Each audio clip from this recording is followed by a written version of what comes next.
नमस्कार मेरे प्रिय दोस्तों, स्वागत है आपका हमारे YouTube चैनल में। आज हम बताने जा रहे हैं चंद्रयान-3 के बनाने वाले साइंटिस्ट के बारे में। भारत के लिए ये एक बहुत ही ऐतिहासिक पल है जब चांद पर हमारा तिरंगा लहरा रहा है। चंद्रयान-3 के लैंडर विक्रम ने सफलतापूर्वक चांद के साउथ पोल पर लैंडिंग कर ली है। लेकिन क्या आपको पता है कि वो कौन लोग हैं जिन्होंने इस मिशन को सफल बनाया है? चंद्रयान-3 में मिशन डायरेक्टर मोहन कुमार हैं और रॉकेट निदेशक बीजू सी थॉमस हैं। भारतीय अंतरिक्ष अनुसंधान संगठन इसरो के एक वरिष्ठ अधिकारी ने बताया कि लगभग 54 महिला इंजीनियर वैज्ञानिक हैं जिन्होंने सीधे चंद्रयान-3 मिशन में काम किया। वे विभिन्न केंद्रों पर काम करने वाली विभिन्न प्रणालियों की सहयोगी और उप परियोजना निदेशक और परियोजना प्रबंधक हैं। अधिकांश हिंदू नाम भगवान का प्रतीक होता है।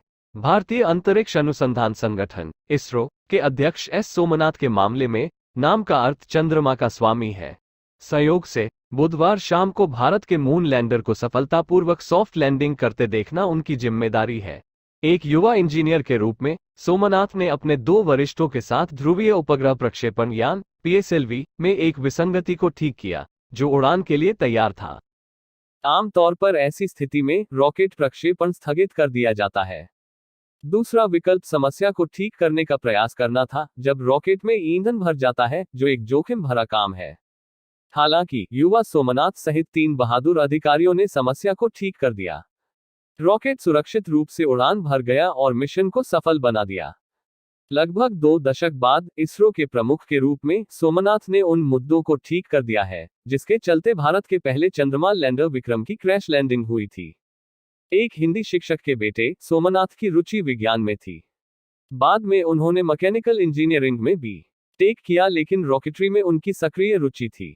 1985 में सोमनाथ को इसरो में नौकरी मिल गई और वे तिरुवनंतपुरम में विक्रम साराभाई अंतरिक्ष केंद्र VSSC में शामिल हो गए, जो रॉकेट के लिए जिम्मेदार था। सोमनाथ ने TKM college of engineering, Kollam से मैकेनिकल इंजीनियरिंग में B.Tech और स्ट्रक्चर्स, डायनेमिक्स और कंट्रोल में विशेषज्ञता के साथ Indian institute of science, Bangalore से एरोस्पेस इंजीनियरिंग में मास्टर डिग्री ली। इसरो अध्यक्ष बनने से पहले सोमनाथ निदेशक के रूप में VSSC के प्रमुख थे। वह भारत के रॉकेट केंद्र विक्रम साराभाई अंतरिक्ष केंद्र VSSC के प्रमुख एक प्रतिष्ठित वैज्ञानिक होने के साथ साथ एक मलयालम लघु कथाकार भी हैं।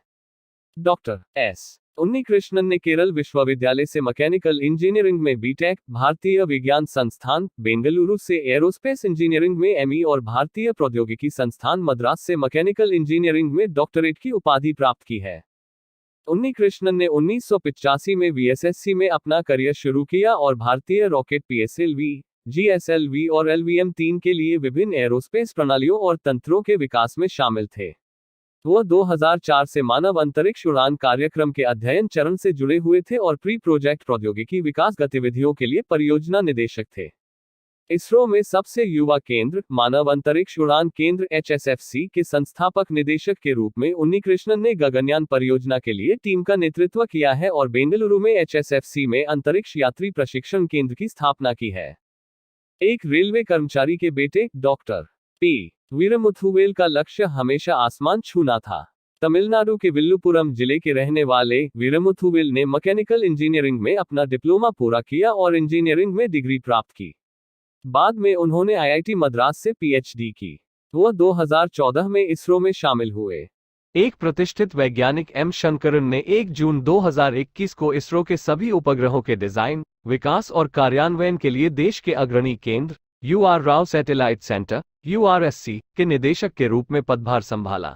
वह वर्तमान में संचार, नेविगेशन, रिमोट सेंसिंग, मौसम विज्ञान और अंतर्ग्रहीय अन्वेषण जैसे क्षेत्रों में विभिन्न प्रकार के उपग्रहों के लिए नेतृत्व कर रहे हैं।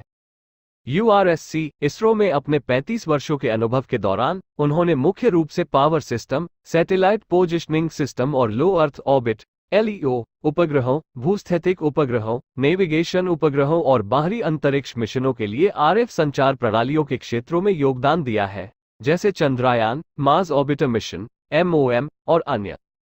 1986 में भारतीदासन विश्वविद्यालय तिरुचिरापल्ली से भौतिकी में मास्टर डिग्री प्राप्त करने के बाद वह इसरो सैटेलाइट सेंटर ISSC में शामिल हो गए, जिसे वर्तमान में URSC के रूप में जाना जाता है।